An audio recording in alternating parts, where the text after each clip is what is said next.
Pemirsa, sebuah gudang produksi minyak goreng di Mojokerto, Jawa Timur terbakar. Kebakaran disebabkan tungku mesin oven pengering bahan minyak goreng meledak.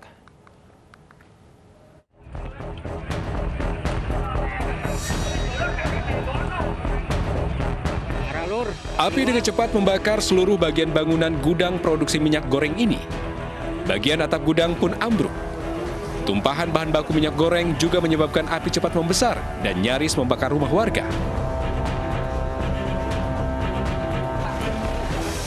Karyawan dan warga sekitar gudang minyak goreng di Desa Parengan, Kecamatan Jetis, Kabupaten Mojokerto berusaha memadamkan api. Namun karena besarnya kobaran api, membuat kebakaran sulit dipadamkan.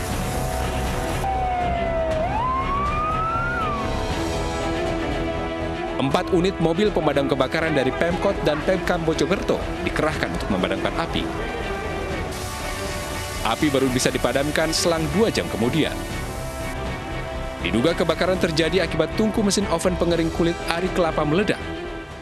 Kebakaran jadi proses dari salah satu karyawan, itu dia dapat dari karyawannya, itu mesin oven sudah ada apinya. Sudah kesana langsung itu muncul api yang menyebar, karena itu minyak. Minyak itu banyak tuh dari kulit kelapa arinya. Yang dikerok, jadi bukan kelapanya, kulit arinya yang digunakan untuk minyak kelapa. Dan tapi saat kebakaran proses produksi atau gimana? Itu masih proses, masih dalam proses pengolahan untuk buat minyak. Tidak ada korban jiwa dalam kebakaran ini, hanya pemilik gudang mengalami kerugian puluhan juta rupiah. Dari Mojokerto, Jawa Timur, Solahuddin, iNews melaporkan. Pemirsa, Richard Lee dipulangkan usai ditetapkan sebagai tersangka atas dugaan kasus ilegal akses dan penghilangan barang bukti.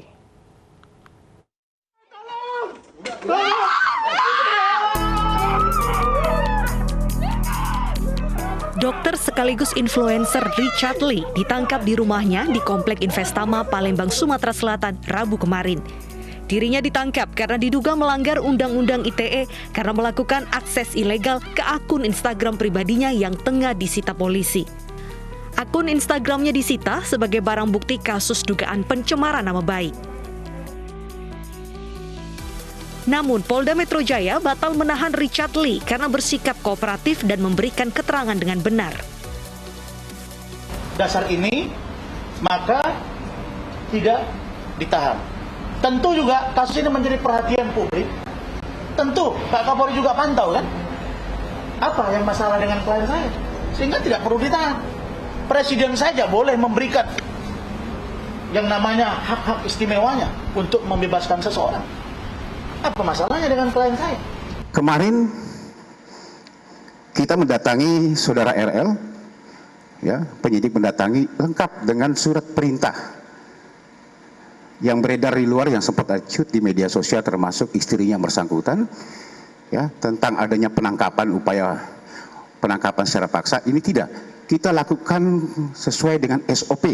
Ketentuannya kami penyidik mendatangi, memberikan surat perintah, kemudian membacakan apa yang menjadi hak-hak daripada yang bersangkutan. Tetapi memang pada saat itu yang bersangkutan tidak mau untuk ikut dengan penyidik sehingga dilakukan upaya paksa sesuai dengan aturan prosedur yang ada. Penangkapan Richard Lee menghebohkan jagat media sosial. Banyak warganet yang meminta influencer tersebut dibebaskan. Tim Liputan iNews melaporkan.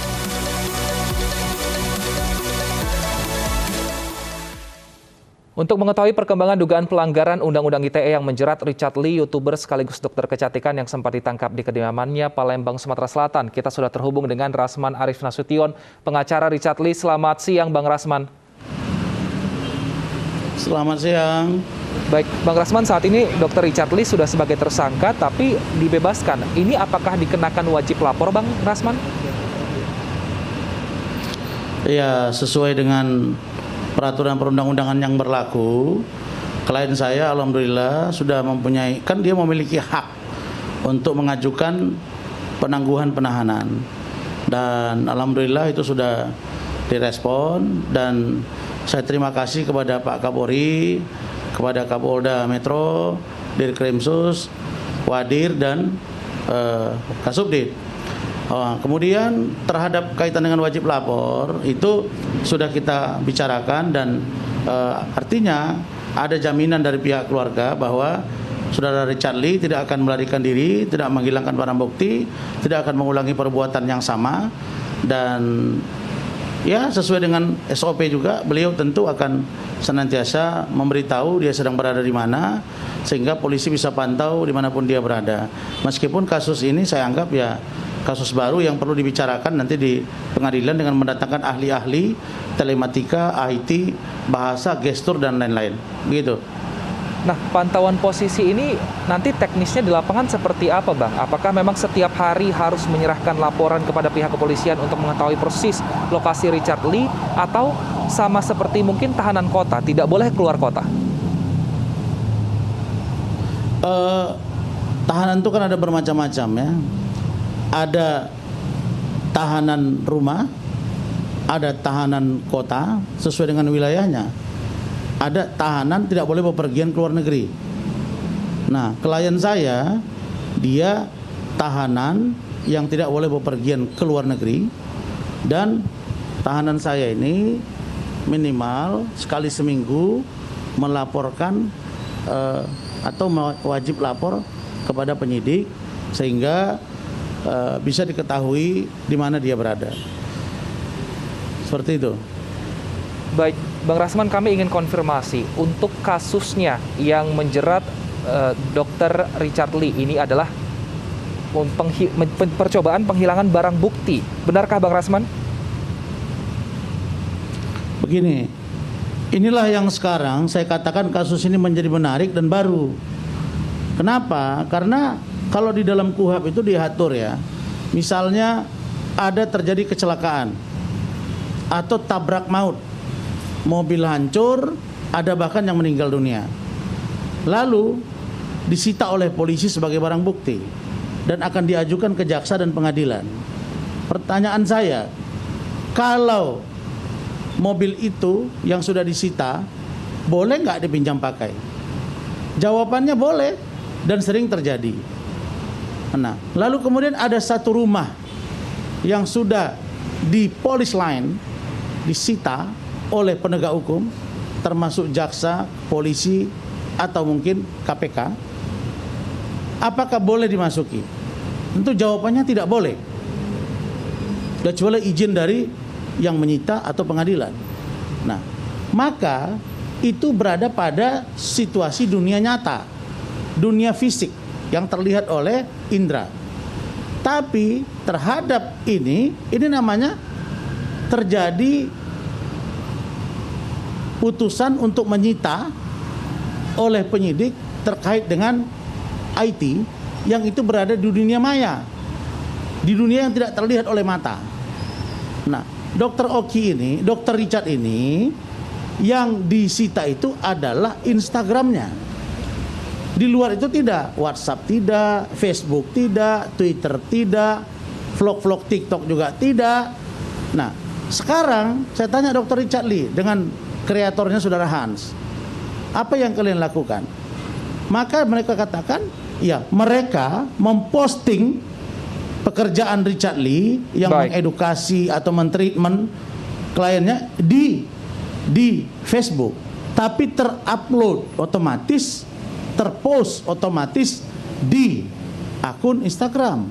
Nah, inilah yang menurut polisi ada pembajakan, ada penghacker, ada pemalsuan, ada menghilangkan barang bukti.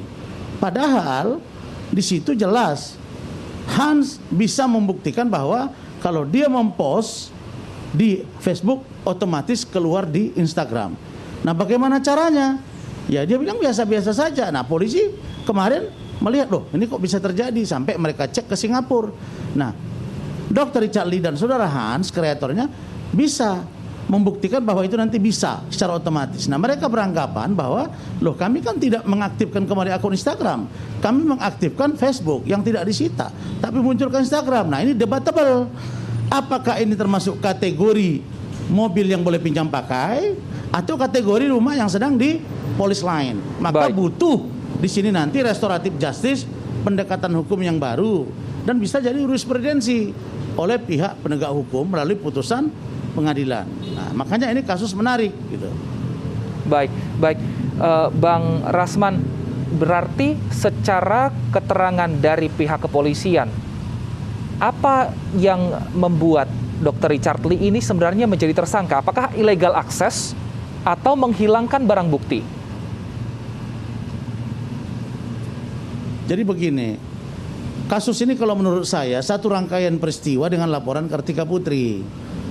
Dan satu rangkaian peristiwa juga dengan laporan Richard Lee, David Lee terhadap Kartika Putri yang sedang dilakukan proses penyelidikan dan insya Allah naik sidik di Polda Sumatera Selatan.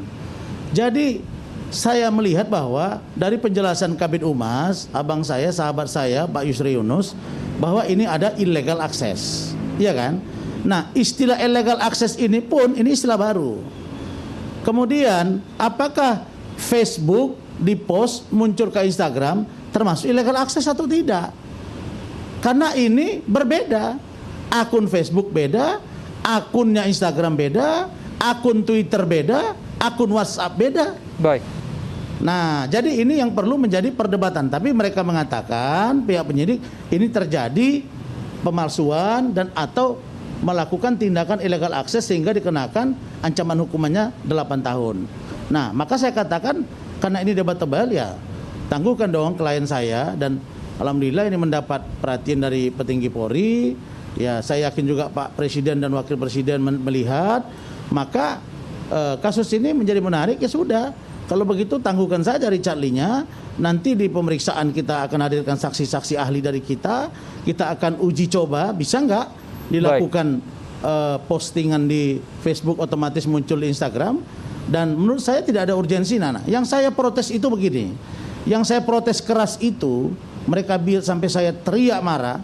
Kenapa? Karena saya tidak mau, saya tidak suka penegak hukum melakukan cara-cara yang sangat tidak manusiawi. Itu bertentangan dengan presisinya Pak Kapolri. Baik. Bertentangan dengan penegakan hukum yang sudah disampaikan oleh Pak Jokowi Ma'ruf.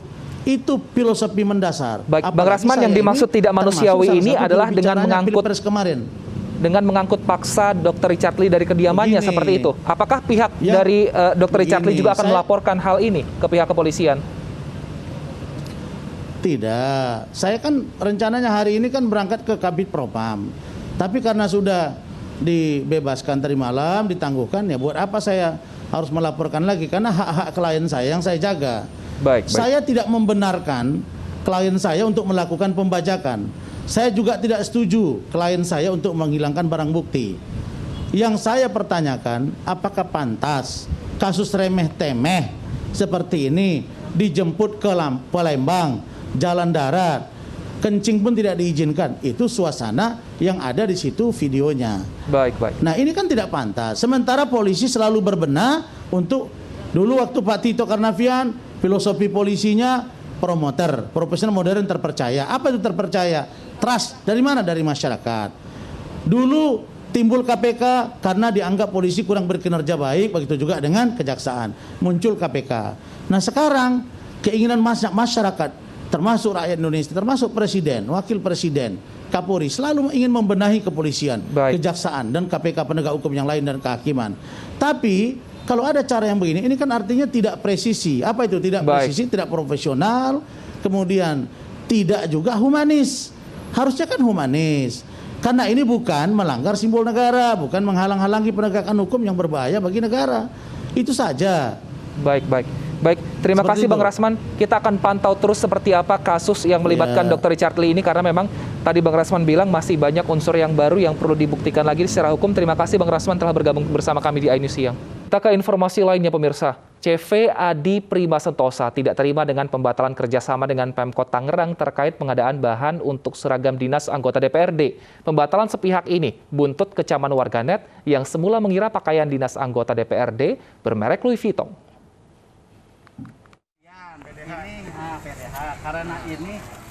Viral pakaian mewah anggota DPRD Tangerang berbuntut panjang. CV Adi Prima Sentosa selaku pemenang lelang mengaku mengalami kerugian akibat pembatalan sepihak. Proyek pengadaan yang sebenarnya bukanlah pengadaan seragam, melainkan hanya pengadaan bahan pakaian dinas untuk anggota DPRD Kota Tangerang. Mereknya juga bukan Louis Vuitton, brand terkemuka asal Perancis yang sempat mengundang emosi masyarakat. Lantas, kenapa ada nama Louis Vuitton yang mencuat? Ternyata bahan pakaian dinas yang ditawarkan memiliki kemiripan dengan bahan Louis Vuitton sebenarnya. Jelas Pak, kerugian kami mengikuti lelang kan pakai modal. Kami bukan yayasan sosial Pak, ya kan? Kami mengajukan proses lelang sesuai dengan prosedur.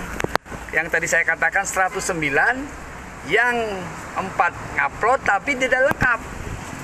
Dimenangkan oleh perusahaan saya. Perusahaan saya ini tidak bodong, ya kan? Ada semua datanya di Cirebon. Dan itu kebetulan rumah saya, kantor saya. Pengadaan bahan pakaian dinas anggota DPRD Kota Tangerang semula menelan anggaran sebesar 675 juta lebih. Besarnya anggaran yang batal tersebut membuat CV Adi Prima Sentosa akan menggugat secara perdata maupun pidana.